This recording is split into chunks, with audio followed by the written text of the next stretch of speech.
Good morning and welcome to Flamingo Friday. The daffodils are out, the birds are singing, and it's a beautiful spring day, which is pretty cool. Today, I wanted to talk about one of the fundamentals of standing out among your competitors. And one of the things you can do is so simple, but it's something that most business owners just won't do because it's it takes time, it's quite hard work, but it's super simple, is really digging in right into who your ideal customer is and what they want and how you can serve them. And I wanted to illustrate that with two examples from the dating world, the world of online dating. And these made me laugh because, or they made me smile because they're completely delightful. And it just goes to show that if you pick a niche, you can do really, really well. And if you're going to pick a niche, you really need to know your ideal customer inside out. So you could run a dating site or any kind of a business and kind of try and attract everybody. It's like, right, we're just going to help people find people. We're going to help any type of person find any other type of person. But if you look at dating sites, you'll find that there are a few that try and do that, and they're probably the first ones that started out, and they're doing fine because they were the first online dating sites. But there are others. There are sites specifically for men looking for men, for women looking for women. There's Christian Mingle and there's JDate, and they're specifically for Christians and Jewish people who want to find similar people who they want to date, which is all great. It's all good stuff. That's still quite a wide niche. And then I'm doing some training at the moment. I'm doing Marie Forleo's B School, which is really cool. And she put me onto I'm just going to show you because I just love it. This is farmersonly.com, and it's just for farmers who want to find love. And I was just like, that's brilliant. And you can have it, if you have a look at their tagline, you see that they really, really understand their target audience, because their tagline is right here. And it's city folks just don't get it.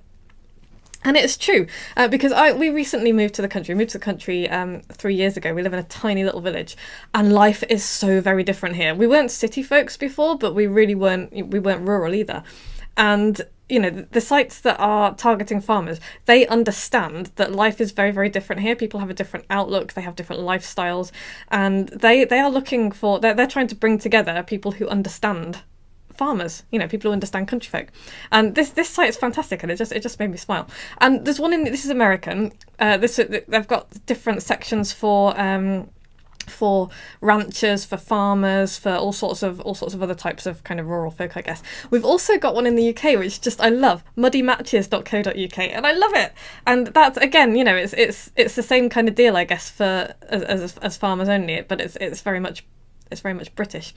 And yeah, I don't know, I just love it. Anyway, today I just wanted to share that with you, because if you really want to do well in your business, if you want to be successful, you have to get into your ideal customer's head. You have to figure out what they're looking for. And farmers and rural people, they might go on your standard dating sites, but they're going to find it really tough. They're going to have to sift through a lot of unsuitable people to find the type of person they want. If they go on to Muddy Matches or Farmers Only, though, they're going to have narrowed down their search already to people who are going to share their worldview and who, the type of person they want. If a farmer wants another country type person, there are going to be farmers who want city folks as well, but if a farmer wants a country type person, then that's going to be the site that they're going to start with, because that site really understands who they're serving and what their target audience wants. And you have got to do the same. And once you do that, you'll start realizing who your core customer is, who your ideal customer is. You can focus all of your attentions on them. Doesn't mean that you'll alienate everybody else. It just means that you're not going to market to everybody else. You'll bring in other people as well, but you're not going to target them. You're going to target your very specific target audience. So go away and find out exactly who your best client is. Talk to your best client, and if that's your ideal. I've got somebody in mind. I know who my ideal client is, and I'm always talking to her when I do my marketing, when I do my advertising, my videos, my writing. You need to do the same, and then you can pick a niche, and then you can watch as your sales go up and your profits go up, because once you pick a niche, you can charge more. Happy niching, and I will be back same time next week with Flamingo Friday. Bye.